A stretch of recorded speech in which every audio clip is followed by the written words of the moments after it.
Hello.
Hello and welcome to today's session. We'll wait for a couple of more minutes for more people to join.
Okay, so welcome to the 11th week of the problem solving session. We'll be dealing with the 11th week's lecture to do some sample problems that will help you solve the 11th week's assignment. And the 11th week lectures are covering topics from rainwater harvesting and artificial groundwater recharge. So let's move on to the questions. Like every time you can put in your answers in the chat box. I'll be showing a couple of questions on the display. And if you know the answer, you can put it in your chat box. I'll be giving a minute or less than a minute, depending on the question. And then after that, we can see the explanation of the answer in detail. Also, during the after we have done discussion of the existing questions, I'll be running a 10-second loop of all the slides, which you can actually use for practicing on your own, keeping a time limit if that helps. So we'll move on to the discussion. So the first question is, the rainwater harvesting is an ideal solution to arrest declining trend of water level, increased trend of water level. There's no effect on water table or none of the above. What is rainwater harvesting an ideal solution for? To arrest declining trend of water level or increase the trend of water level or stop the increasing trend of water level, or does it have no effect on water table, or is it option D, none of the answers stated here?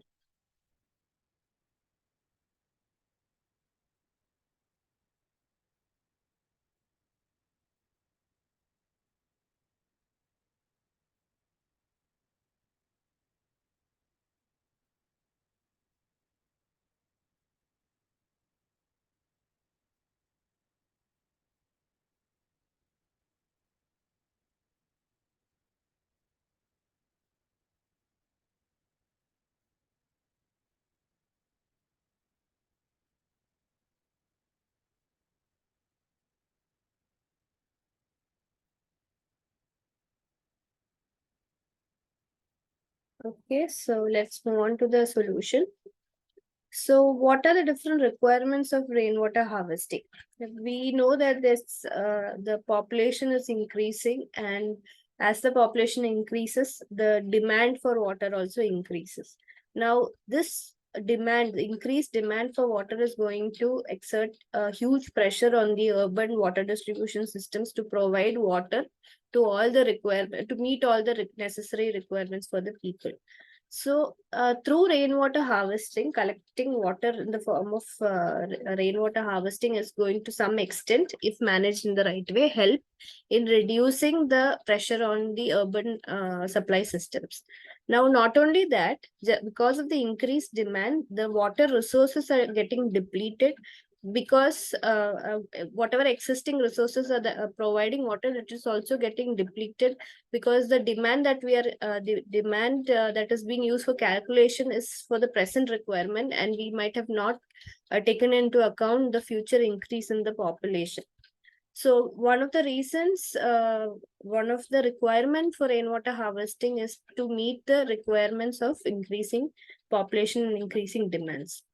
Now, water availability also varies. Now, problems like climate change is actually resulting, and urbanization all are resulting in situations where the runoff is extremely high, and all this water is going off directly into the oceans and seas, and we are not able to get enough water for our requirement because of various changes in the environment. It's also the climate change is also resulting in variation in the water availability. So it is the water availability which we had used for calculating the requirements might not be the same due to various factors like urbanization and climate change. So rainwater harvesting is also projecting a solution to this problem.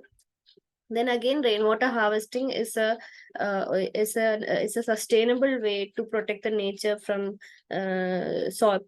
processes like soil erosion, flooding, etc.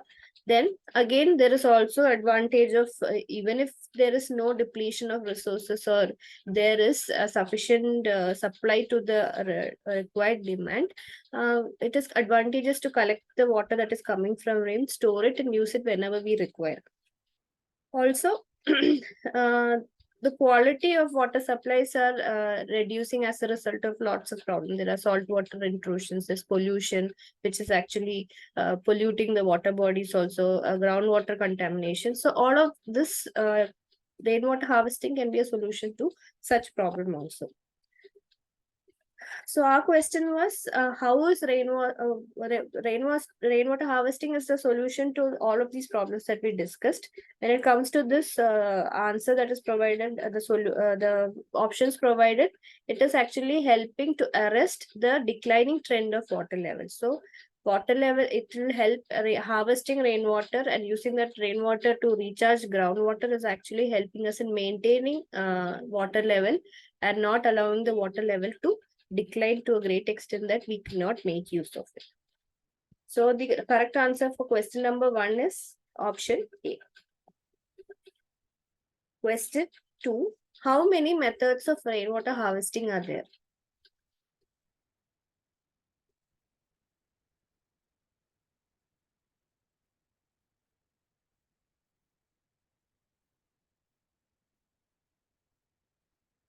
How many methods of rainwater harvesting are there? Are there one is how what is generally how many what all ways can we do the rainwater harvesting is basically what this question means.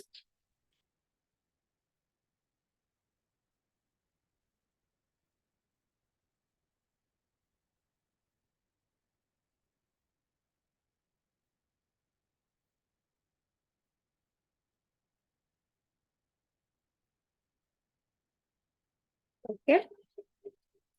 So generally, broadly, you can say that there are two ways to harvest rainwater. One is from the surface runoff, and the other is from the rooftop. So there is water that is heavily urbanized areas, cities, and all. The road networks are way more than it actually has to be. So a lot of water is going as surface runoff. So this water can be collected in by using appropriate or designing drainage networks that can actually collect this water and store it. Or rooftop rainwater harvesting is also there, where water that is falling on the roofs of buildings can be collected and stored to be used appropriately. It can be used after filtering, or it can be used for groundwater recharge or anything. So generally, you can collect the surface runoff or you can harvest rainwater which gets collected on the rooftops of buildings and structures. So that was question 2. Now question number 3. Rainwater is used for which of the following purposes? So what all purpose can we use rainwater for? We can think about what is the quality of rainwater and what all purposes this rainwater, if collected, can be used for. Can it be used for agricultural purposes, for flushing, that is for the toilet purposes, or can we use it at home for domestic purposes, or can we use it for all of these?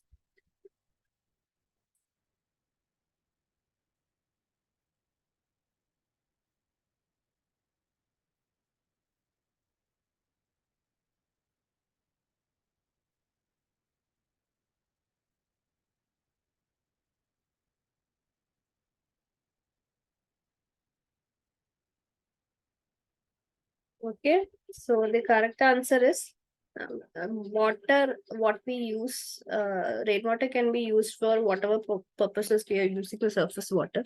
In fact, the quality of rainwater is much better than the surface water because we're collecting it directly uh, when it rains. So it can be used for drinking, cooking, washing, domestic activities at home, agricultural purposes. It can be used for water in bathrooms and toilets. It can be used for gardening. It can be used for gardening purposes of public lawns.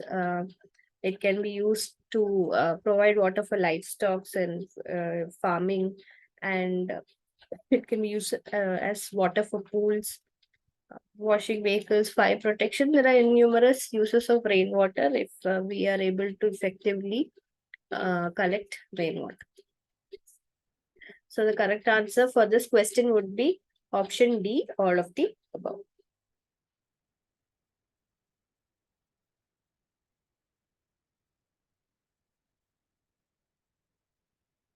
Hello. Okay. Now, what is the importance of rainwater harvesting? Why is rainwater harvesting important? Is it because it costs less for collection of rainwater, or is it because it improves the quality and quantity of groundwater, or is it because we can use it for drinking as well as for irrigation, or does all the options count?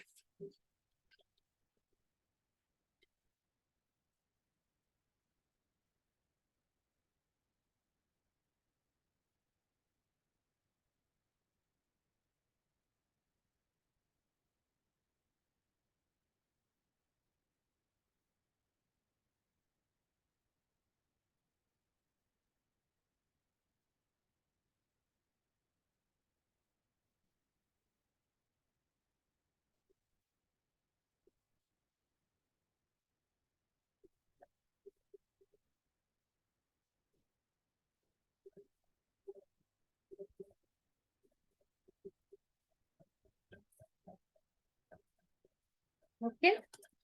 So, very obvious it is for all of these reasons. It is comparatively economic. The collection process is comparatively economic. Now, if you consider rooftop harvesting, we don't have to make a separate structure for collecting the water. It is only required that we are able to transport the collected waters in roofs to an appropriate storage location.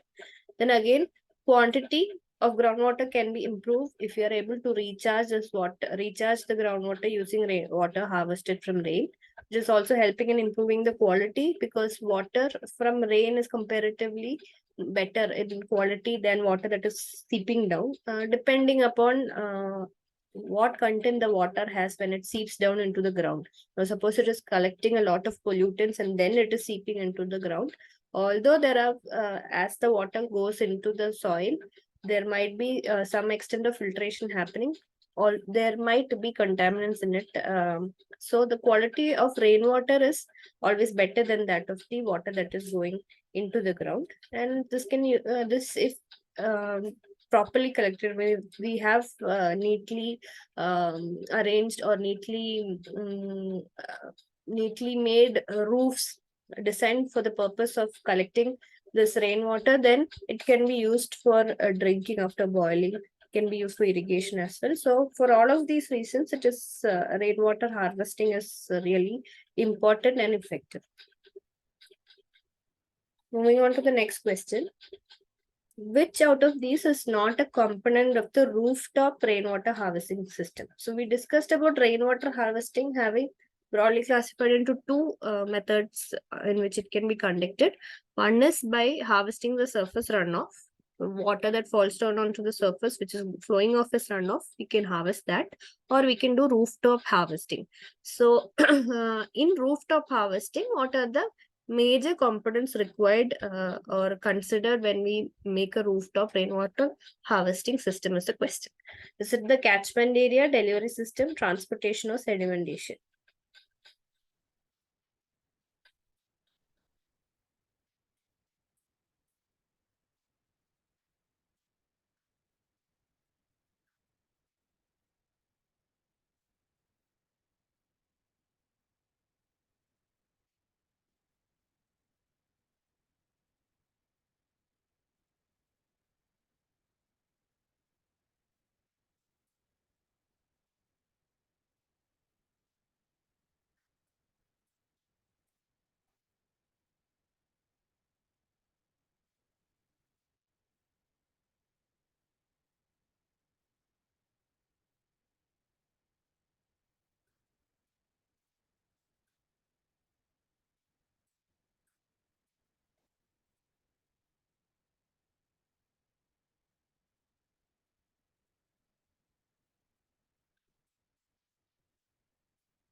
Yep. So a typical rooftop rainwater harvesting system, they consist of three basic components. One is the catchment. Catchment means it's nothing but it's not the catchment of don't go about the watershed scale, but catchment is nothing but the portion of the roofs or buildings or whatever it is where the roof where the water is being collected. That area or the collection point is called the catchment. Collection area is called the collection surface is called the catchment. Now, once it is collected, we need a network or a system in place to transport this water to whatever points which points that is requiring it. So we cannot, we can use, but then again, distribution networks or pipelines should be there to transport this water into places of appropriate location. So a delivery system to transport this water from a roof to a distribution point is another major component of a typical rooftop harvesting system. Third one is a storage reservoir or tank. Now, we don't know if the roof might not be a accessible place, so Collecting all of this water in an appropriate collecting reservoir or storage reservoir is another major component of a typical rooftop rainwater harvesting system.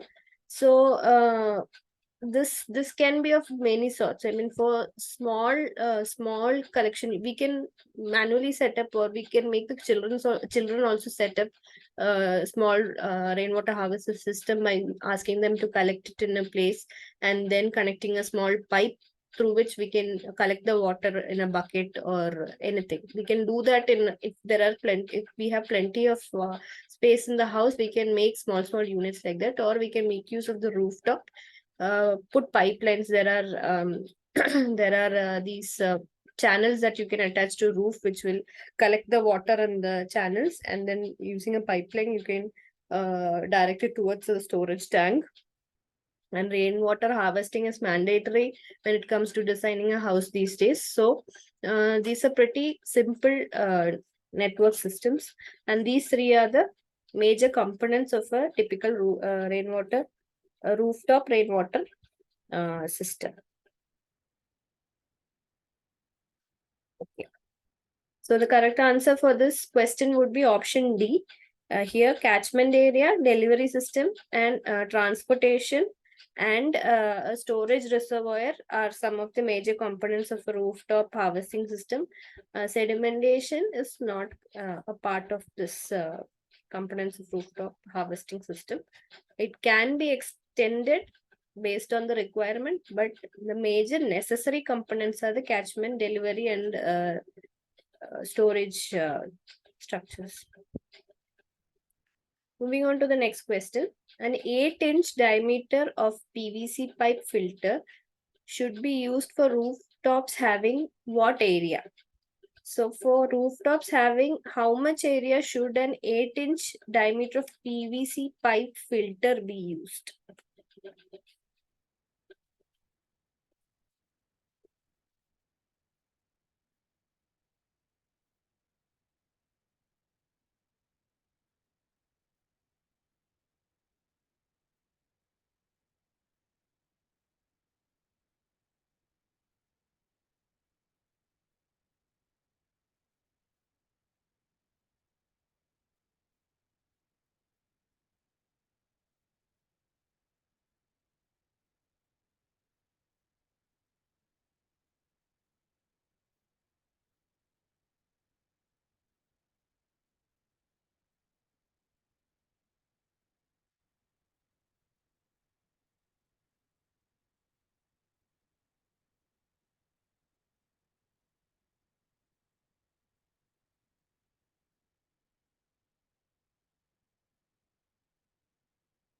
Okay, so let us check what this PVC pipe filter is, and where is an 8-inch diameter of PVC pipe filter coming in.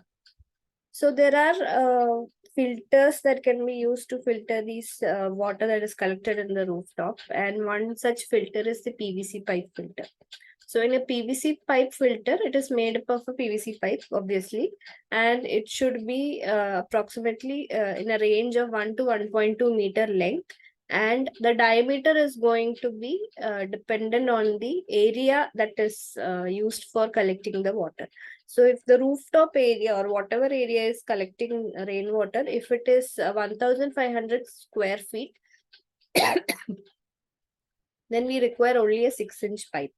Now, on the other hand, if the area is exceeding 1,500 square feet, if it is more than 1,500 square feet, then we might require an 8-inch diameter pipe for doing the filtration. So you can see here, this pipe is itself acting as a filter.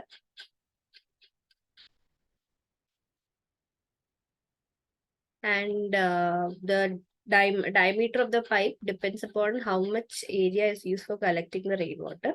Generally, their length should extend from 1 to 1.2 meter, and 6-inch diameter for a 1,500 square feet roof, and 8-inch diameter for a 8-inch diameter for roofs having more than 1,500 square feet is the general standard for this PVC pipe filter. So the correct answer for this question would be option A. For areas more than 1,500 square feet, an 8-inch diameter pipe will be used. And for less than 1,000, up to 1,500 square feet, you can use a 6-inch pipe.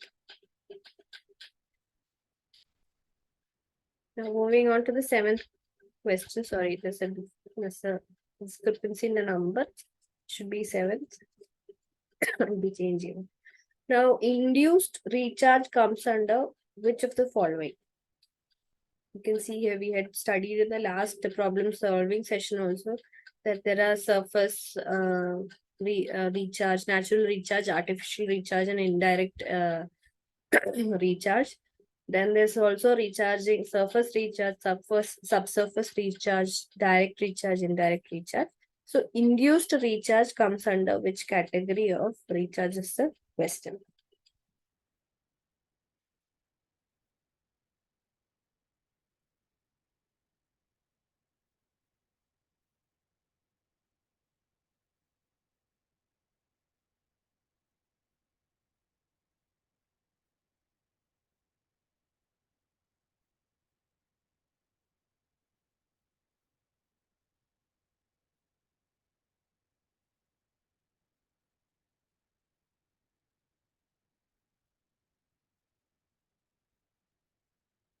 Okay. So as you can see here, there are different methods of artificial groundwater recharge. We had studied there is natural recharge, artificial recharge, and indirect recharge. Now, in artificial recharge itself, you can recharge it directly or using indirect method. Under direct method, you have surface recharging as well as subsurface recharging. If you see surface recharging, the flooding will help in recharge of flooding means accumulating water at a point on the ground will help in recharging groundwater. Then percolation tank, basins of percolation tank can be used. Streams can be used to increase the the groundwater. And ditch and furrow system also helps in increasing the groundwater. Now, when it comes to subsurface, there are dug wells, recharge trenches, recharge pits, recharge wells that can be where water can enter the subsurface and then recharge the groundwater. In indirect methods, that is indirect methods, there's induced recharge. These both the surface and subsurface is directly providing water to the groundwater to these structures or to these facilities. Whereas induced recharge is an indirect method.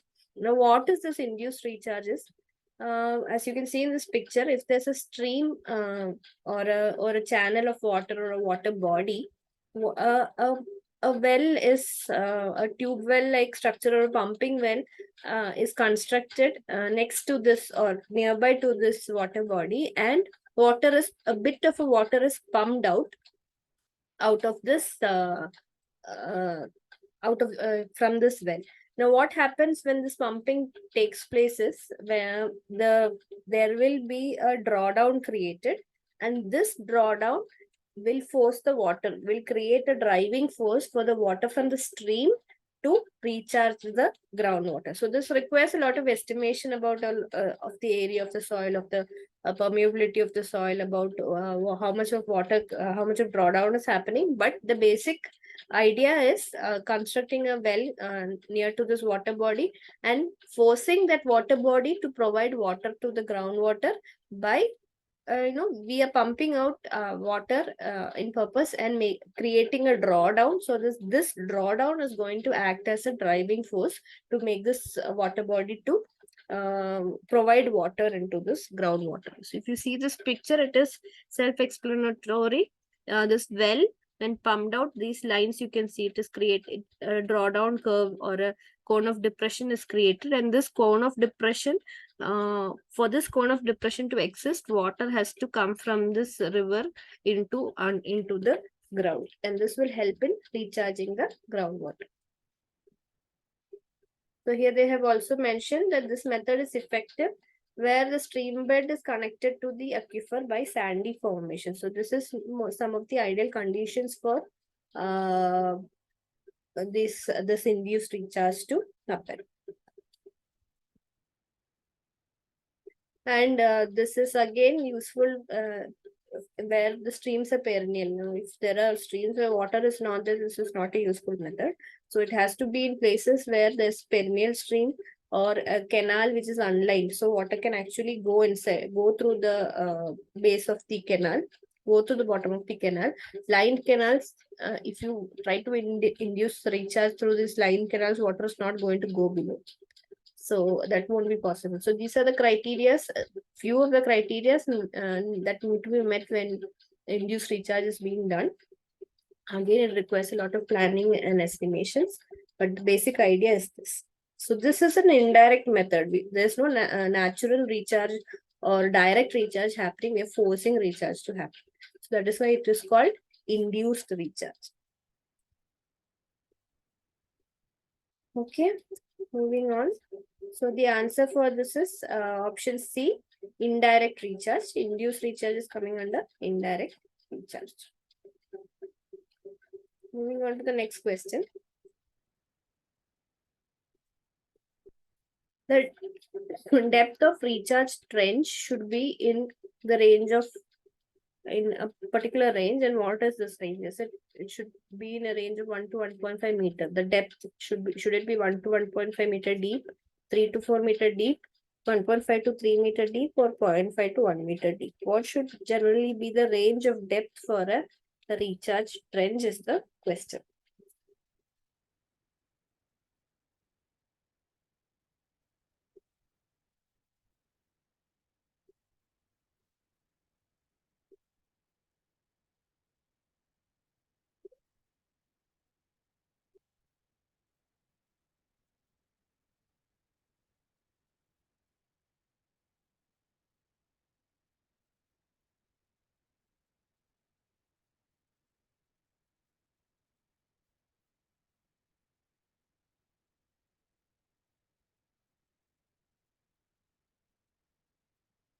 Okay. So a recharge trench is a structure that is constructed for, or a structure that is that can be used for the purpose of artificial recharge of groundwater. So this is generally provided in places where the upper impervious layer of soil is shallow, and then when this trench is dug, it is trench is excavated, and then it is refilled with porous medias like pebbles and boulders and all. So generally, the recharge trench can be a size of 0.5 to 1 meter wide. The width should be, ideally it has to be 0.5 to 1 meter wide, and the depth has to be 1 to 1.5 meter deep. So this recharge trench again is a method of artificial recharge of groundwater, and it comes under the subsurface, under the category of subsurface method of artificial recharge. And for this, what is happening is shallow when there is soil that is that has an impervious layer at a shallow depth, this is removed and it is filled back with boulders and pebbles and all. So this is called a recharge trench. So the correct answer is option A. The depth is 1 to 1.5 meter depth, and generally 0.5 to 1 meter width is the correct answer.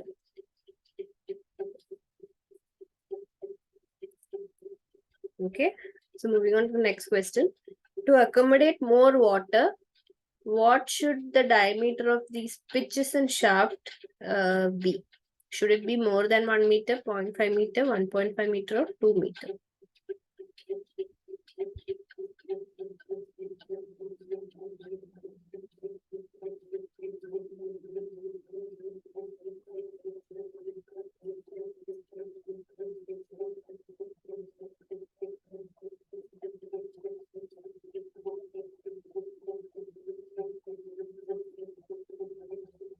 In order to make it more effective, the pitch and shaft, that is to accommodate more water, generally, what should the diameter of pitch and shaft be? Should it be more than 1 meter, or more than 0.5, or more than 2 meter, or 1.5 meter?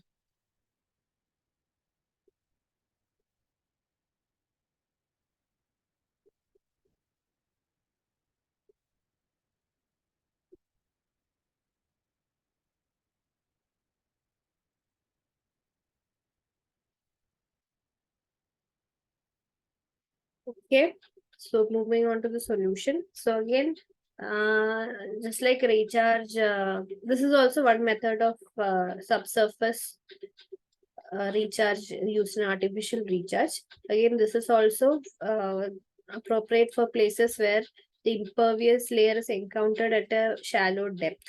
So in that, we can remove that impervious layer and then make shift and shafts or these long pitches.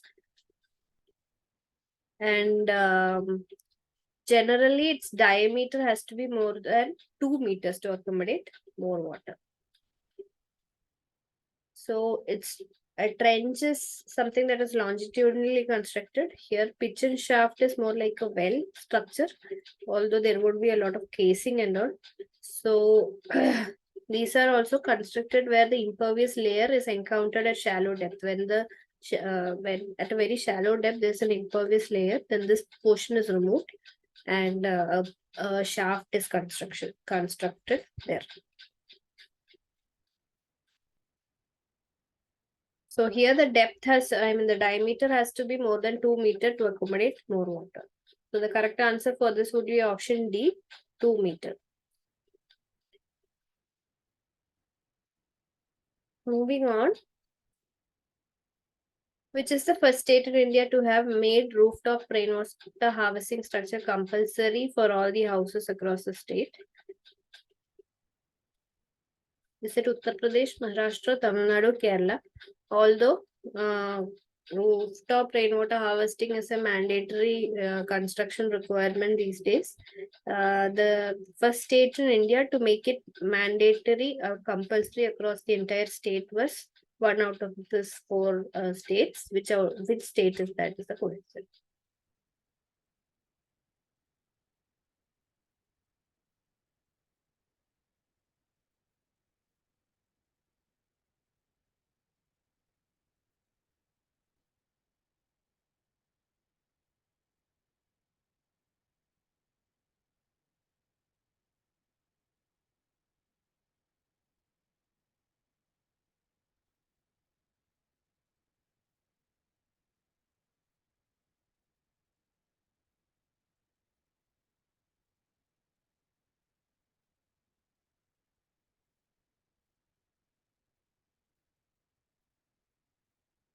Okay.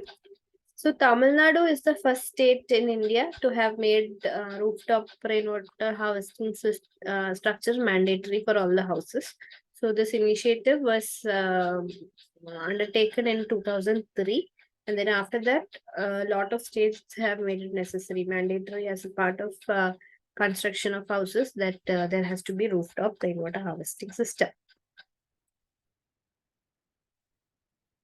So Tamil Nadu is the first state. Moving on to the next question. Which out of the following is not a source of water for recharge? Now, recharge also should be done by certain quality or certain sources of water. Is the water from rooftop appropriate for recharge? Is the water from water bodies appropriate for recharge? Is the water from stormwater drains appropriate for recharge? Is the water from sewage drains appropriate for recharge? Question is, which out of the following is not a source of water for recharge?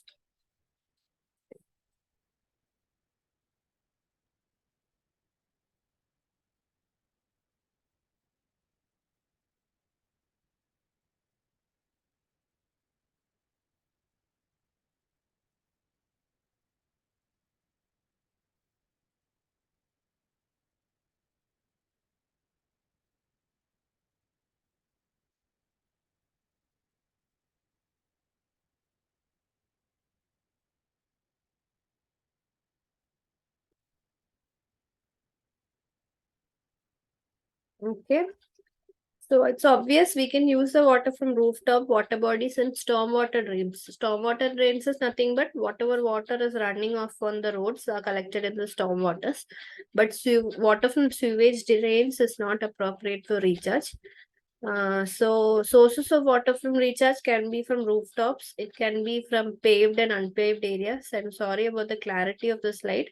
You can see the lectures and the transcripts have these slides, so it is more clear in that. So from rooftops is a good source of water for recharge. Paved and unpaved areas. That is, paved areas can water can be collected using the stormwater drains.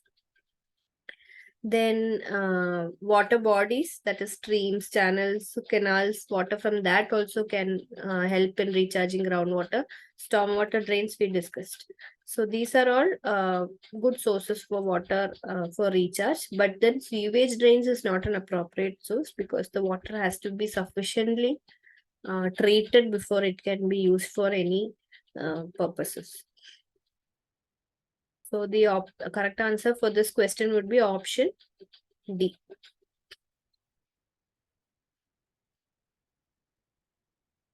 Moving on to the next question. Which out of the following are components of the rooftop harvesting system?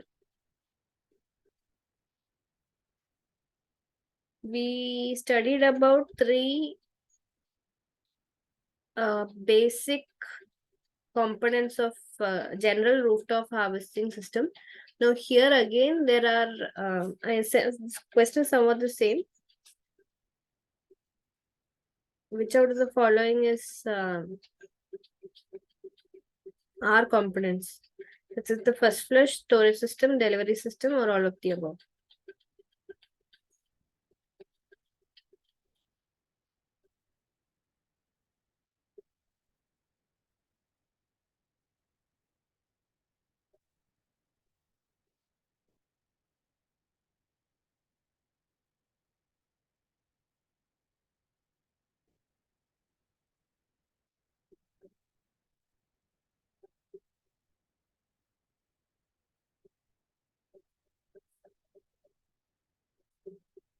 Okay. So apart from the three major components, again those components these components can come under the major components. So we learned about what the catchment area is. It is where the water is being collected. The first area point of collection is the catchment area. It can be the top of the roof, or it can be a drum, or whatever it is. Then transportation is again the network that is used for transporting this collected water into whatever place we require. It can be directly to a point, or it can be to a storage tank.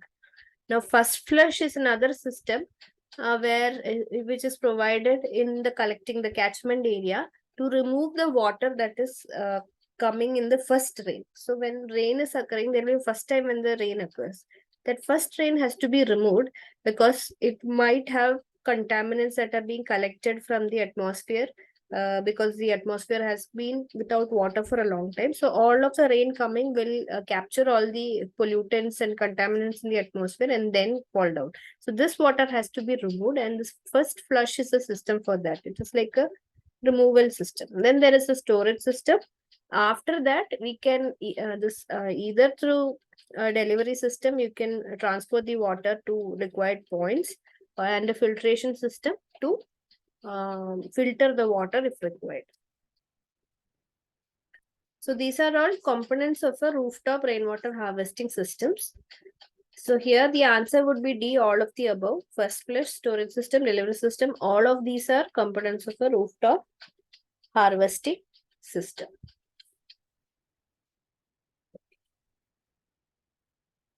Moving on to the next question. What is this first flush component of the rooftop harvesting system? I just now explained what a first flush is. So is it a device used to flush off the water received in the first shower? Or is it a device used to flush off the water after the rooftop is filled? Or is it a device used to flush out water from the pipes? Or are none of the options valid? If you would excuse me for a minute, I'll be back right.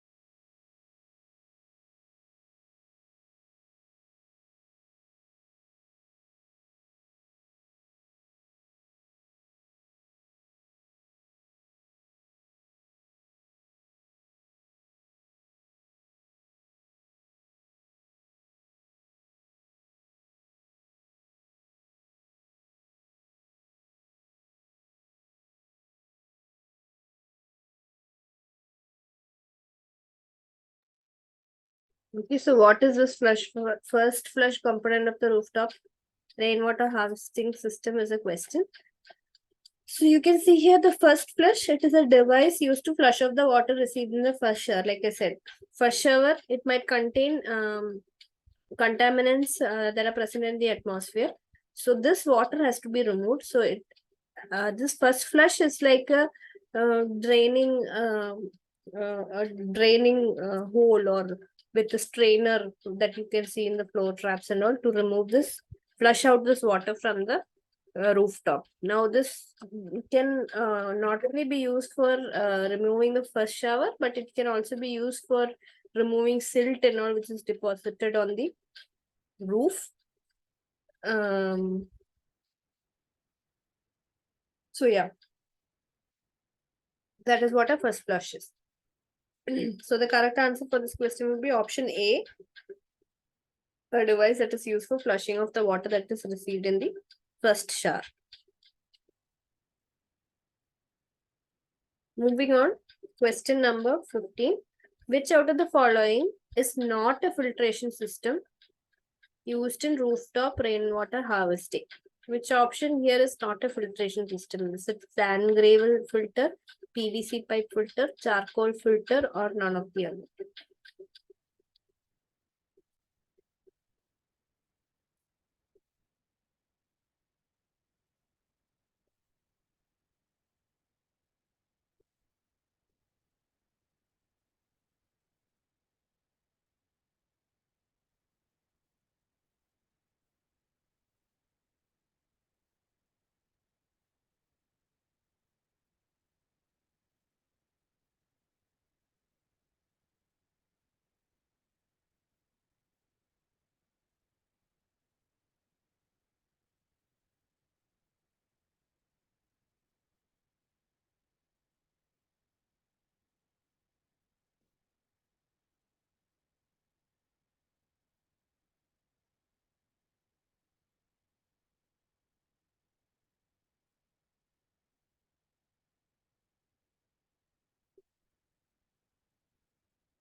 Okay. So the question here is, which is not a filtration system used in rooftop rainwater harvesting system? So filtration, we had studied about the different components of a rooftop harvesting system. In that, one of it is filtration system. There are various types of filtration system.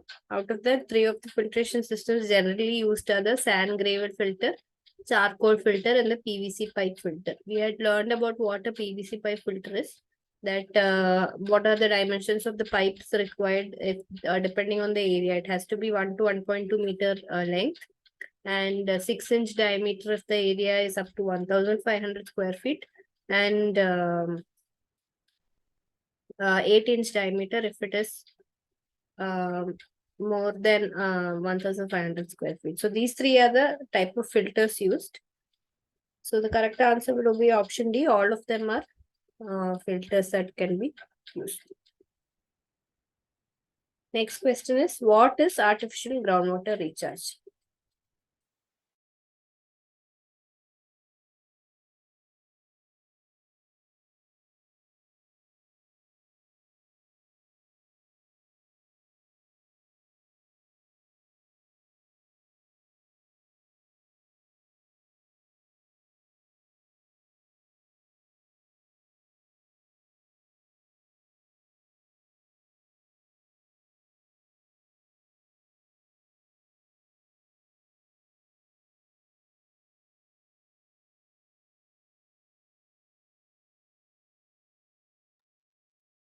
What is artificial groundwater recharge?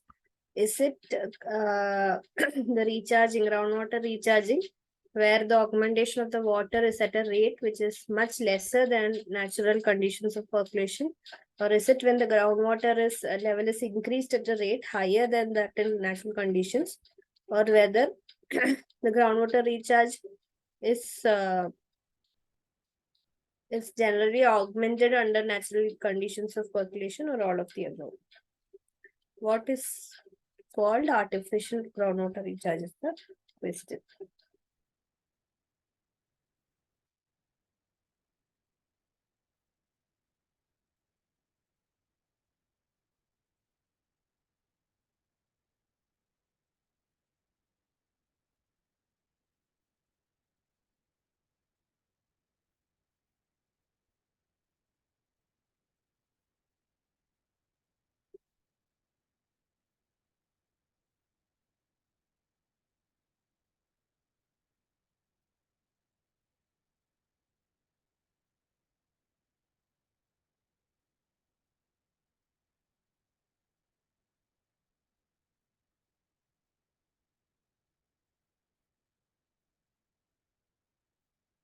Okay.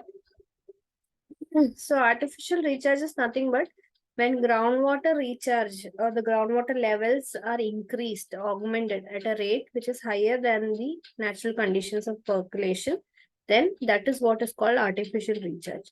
So under natural conditions, if the groundwater is getting recharged, it's called natural recharge of groundwater. Artificial recharges, then apart from the natural conditions, if the groundwater is recharged forcefully using other techniques, not natural techniques means naturally infiltrating water, replenishing the groundwater.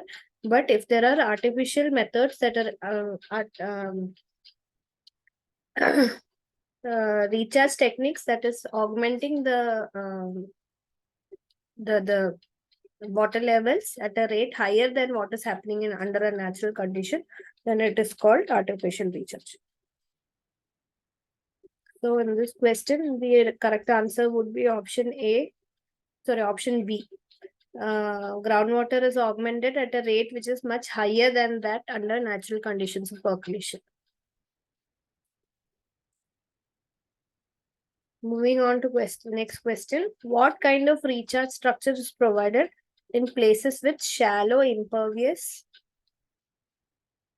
layers? Again, we had looked for recharge, structures that can be used for artificial recharge, like recharge pits, trench, well, shafts, which is appropriate for places with shallow impervious layers.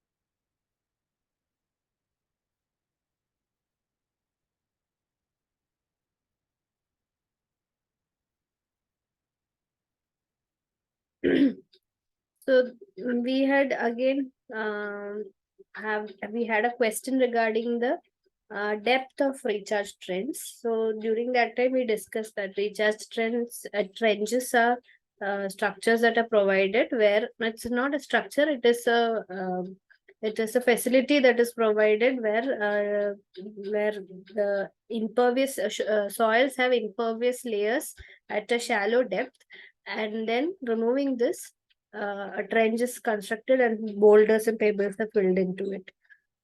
So recharge trench is appropriate for places with shallow impervious layer. So the correct answer would be option B, recharge trench.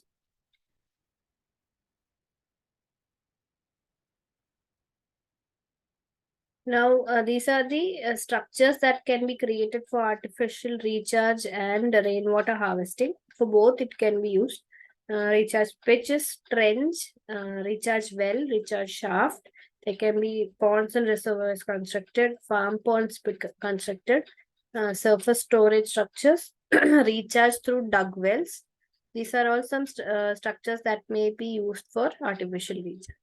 And we just now had looked regarding water recharge trenches. A recharge pit is nothing but something like this, as you see in the picture. It is just a pit that is constructed. It will allow the rainwater, instead of flowing off into some ponds or into rivers or the ocean, it will be collected in these pits, and this will naturally recharge the groundwater. Not naturally, this constructed structure is again helping in additionally recharging groundwater. Next, what kind of a recharge structure is suitable for aquifers that are located at greater depth and where the aquifer has materials which are low in permeability? So we checked for shallow impervious layers, it is recharge trench. So what structure is suitable when the soil or the aquifer is located at very higher depth and the permeability of the aquifer material is less, low permeability in nature? Are they recharge pitch? We know for a fact that it is not recharge trench, recharge shaft, or is it injection well?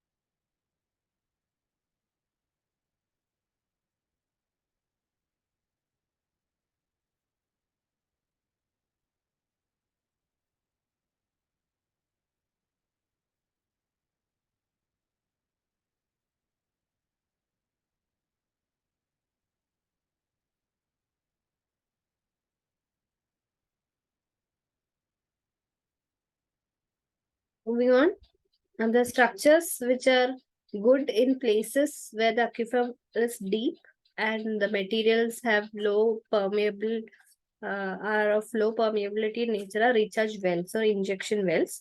Again, they are similar to a tube well, except that it is made for groundwater recharges exclusively. Deep aquifers, by pumping and treated surface water into these recharge wells, the water level of the aquifers can improve. So, for this condition of a deep aquifer and less permeable material, aquifers made up of less permeable material, recharge injection well or a recharge well is used as a recharge structure. Now, recharge shafts are nothing but the structure here you can see when the strata that is overlying a water table aquifer is very less permeable. Small pipe-like structure, small, deep holes are dug. It's not a well exactly, but a pitch or a shaft is constructed so that water will go into that. And from the permeable, until the permeable layer is reached, and from that permeable layers, the water is going to get recharged into the groundwater. So we looked into what recharge pits are, trenches are, recharge wells are, or recharge wells are also called as injection wells. Then we looked into recharge shafts, which are few of the structures that can be constructed for the purpose of artificial recharge and rainwater harvesting. So that's about questions regarding the week 11, that is majorly covering artificial recharge methods and rainwater harvesting. Now, some few questions that require discussion that were there in the assignment 10th I have put in here. So here, which technique is used to protect the coastal aquifers against seawater intrusion? The question number 2 in the assignment. Assignment 10 is an interbasin transfer of water, intra-basin transfer of water, seawater barriers, or artificial recharge of groundwater. Which out of the following techniques are appropriate for protecting coastal aquifers is the question.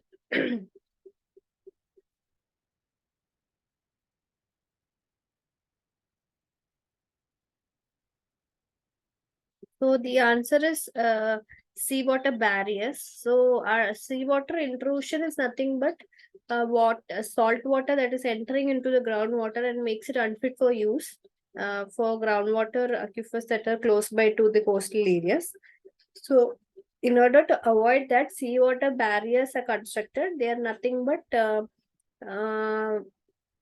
uh, what to say, line of recharge wells along the seashore. So it stops or it blocks the area through blocks the salt water from entering into this recharge into this groundwater. These structures are called seawater barriers. So the correct answer for this would be option C. Then in question 6, what stage of groundwater resource development represents excessive uncontrolled abstraction with irreversible aquifer deterioration and conflict between stakeholders? So there are various stages of groundwater resources development, and it is based on these that measures are undertaken or measures are brought into being. So these are the stages of groundwater development in major aquifers and the management requirements based on this. So you can see this is out of a total abstraction rate and the number of wells. This there are baseline situation, incipient situations. There is a significant stressful situation, unstable development, and stable, highly developed ocean. So this stages of groundwater resources are categorized into these 5 types: 0, 1, 2, 3, and 3B. In 0, it's a baseline situation. 1 and 2 are stressful, incipient stress and significant stress. 3A and 3B are unstable development and stable, highly developed. Now, what are these? Baseline situation is nothing but in a situation where the availability and accessibility of good quality groundwater is there is high requirement of it. The demand might be, I mean, accessibility is high, but the demand is not very much. So this is not a very serious situation or very stressful situation. We have available good quality groundwater, and the demand is not very high. It's dispersed demand or less demand. So in such a condition, it is although the demand is not very high and there is enough and more availability of groundwater, abstraction wells and springs around has to be captured, registered in that region. And what all wells or water points are available for groundwater use has to be recorded in such areas. Now, incipient stress is a condition where the water from aquifers are pumped out at an increasing rate, and there are some conflicts arising. This is stressful situation arising between the neighboring administrative boundaries, or say if it is taluks, then neighboring taluks or neighboring blocks. So again, some simple management techniques have to be applied in such regions. Now, significant stress situation is when the removal, that is the usage of groundwater, is highly impacting the water resources in that place, and this is going to greatly impact whatever even if it is this people living in that area or commercial units or factory units, whatever activities are happening there are majorly affected because of this excessive pumping of groundwater. And for such areas, there's a different set of regulatory frameworks or management techniques that has to be undertaken. Then unstable development is again a very usage of groundwater is very high, but then in that area there is no appropriate management technique to replenish the groundwater, and it is becoming very less and less available, and irregular management of the groundwater resources available. So in such areas, there is a different framework of groundwater resource management that has to be undertaken. And then there is stable, highly developed. The level of usage of groundwater is very high, but then everybody, I mean, there's no impact on the ecosystem. There's no impact on the stakeholders who are using this groundwater. Very efficient management of groundwater is happening over in such areas. So when we are when we need to implement groundwater management techniques, it are broadly classified into these categories of development, which requires the appropriate kind of management techniques to be implemented. So if there isn't much demand as well as there's sufficient, then it's called a baseline situation. Small conflicts arising due to the because there's an increase in the rate of usage is incipient stress kind of management is required. Significant stress is when there's huge problems there. Unstable development is when the usage is also high, the requirement is also high, the supply is less, it is impacting the nature, all of the problems are there, then that situation is called an unstable development, 3A situation. And a different set of regulatory framework for the management of groundwater resources is required. Stable, highly developed is when everything is happening very smoothly. That also requires a appropriate management technique to keep the situation like that, monitoring and seeing that it is available for future. So here the question was, which stage of groundwater resource development is representing excessive uncontrolled abstraction with irreversible aquifer deterioration and conflict between stakeholders? This is coming under the 3A category, which is unstable development. Option B. Here, 3A unstable, excessive uncontrolled abstraction with reversible aquifer deterioration and conflict between stakeholders. Question 8 was about which stage indicates that the groundwater extraction is rapidly expanding with impacts on natural regime and strong dependence of various stakeholders on the resources. That is, there is high groundwater extraction. It is impacting the ecosystem, and there are various stakeholders being impacted by this. So this is coming under significant stress, option B. You can see here. Abstraction is expanding rapidly with impacts on natural regime and strong dependence of various stakeholders on resources. So option B, significant stress, is the correct answer for this eighth question.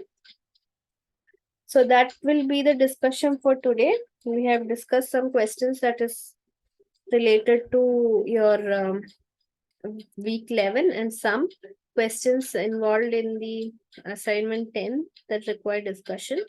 So if anybody has any doubt regarding the discussions of questions today, feel free to ask, else you're free to leave the session. I'll be running a loop of these questions for some more time. I'll be around for some more time. So if you have any doubt, please go ahead and ask.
So that will be for today. We'll meet the next Saturday with questions on the week 12 lectures. And yes, so hope you all have a great weekend. And thank you and bye bye.